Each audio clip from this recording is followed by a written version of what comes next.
Welcome to Great Overload. I'm Anthony, and AMD has had their CES 2019 keynote and CPUs, GPUs, 7 nanometer.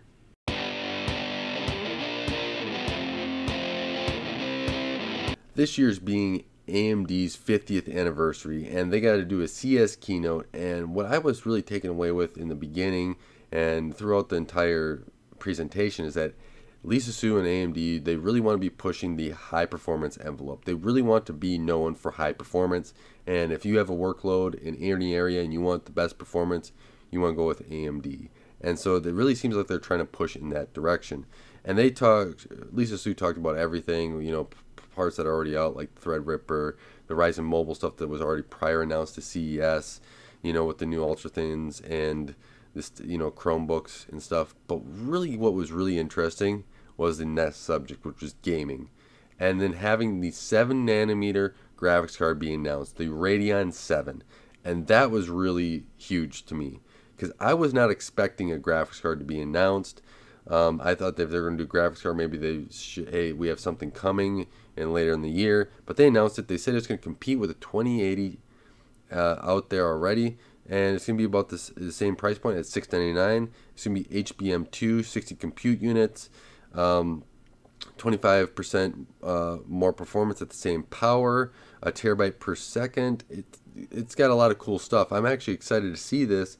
I'd actually be excited to try it out. At $700, I don't know if I'm going to be able to do it. Another interesting tidbit is you'll be able to buy it from AMD.com. So they're kind of copying NVIDIA and supplying the car, allowing you to buy the cars through AMD, which I think is another great option.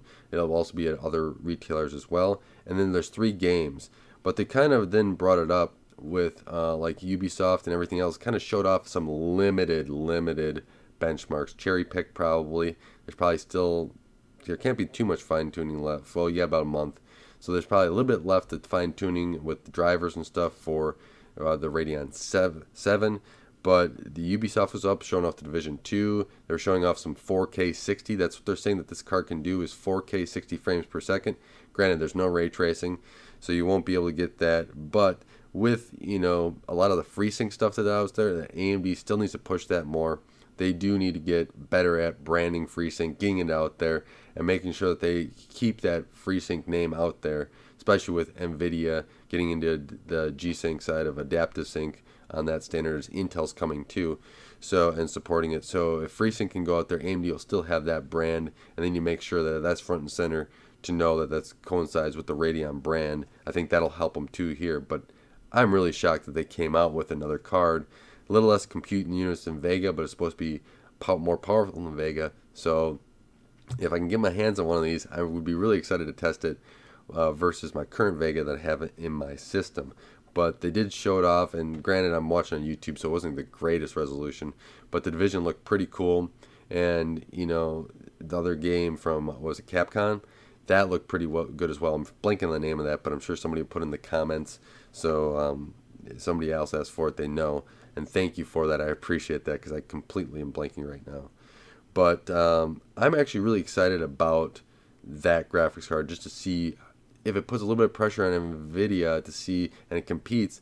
We actually have a little bit of competition. So that's actually a good thing.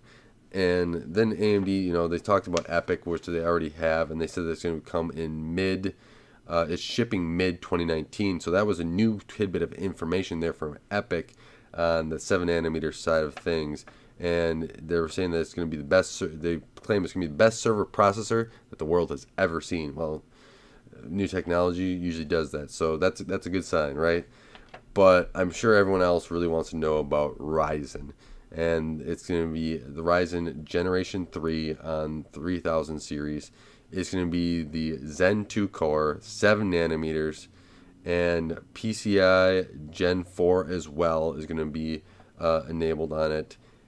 I'm really excited about this. I really want to see where AMD is in the competition side, especially if they can get the clocks to match Intel, be able to have that high frequency and better instructions, throughput, and really compete with them on the high end and be maybe the best gaming processor. See, Intel, best gaming processor. Maybe AMD should use that if this is truly it. But be able to do that as well. And I think that's going to be the fun part of this, Intel. Just can't believe they did that in marketing, but oh well. But the rising side of things is they showed off Cinebench. So they did one benchmark, and they showed it about 30% less power. It was about the same score, I would say. AMD said it was faster, but I would say it's about the same score. But they're saying that this comes in mid-2019. One of the things they left out, though, was it was only 8 cores and 16 threads. And then they showed off the processors you can see here. And why is there this little extra space there on the bottom? Well, maybe it's for another chiplet, because that bigger chiplet is the I/O chiplet, so that deals with the I/O interfacing between everything. And then you have the Zen cores, which is that smaller one. Well, you could fit another smaller one there to maybe go 16 cores. And if you look at Adored TV's video and what he has kind of released out there that from his sources that leaked it, is that, yeah, it looks like 16 cores could be the thing. AMD didn't announce that, though, but it leaves questions on there of what is actually going to happen. And I'm actually excited to see if they do more cores and push the envelope, because that's what makes it interesting. That's what pushes the industry forward. And I think being aggressive for AMD to not lose the edge that you have gained so far is crucial to making sure that you push forward and be able to keep going forward at the rate and keep mindshare going in the right direction. And so being aggressive, I think, in doing just something, just doubling cores is actually going to be a good thing if that's the case. I don't know for sure, but they so far said 8 cores, 16 threads. And I'll let you go take a look at Adored TV's video. He's a great listen to. He does a great job on his videos. But let me know what your thoughts are on that Ryzen processor here. So let me also know what you think of the Ryzen 7 graphics card and that new 7nm one, and if you be getting it, or if you're going to be sitting on the sidelines a little bit longer for maybe something else. So with that, I want to thank you for watching. Thank you for taking the time to help support Gray Overload and helping this channel grow. Until next time, don't forget to like and subscribe.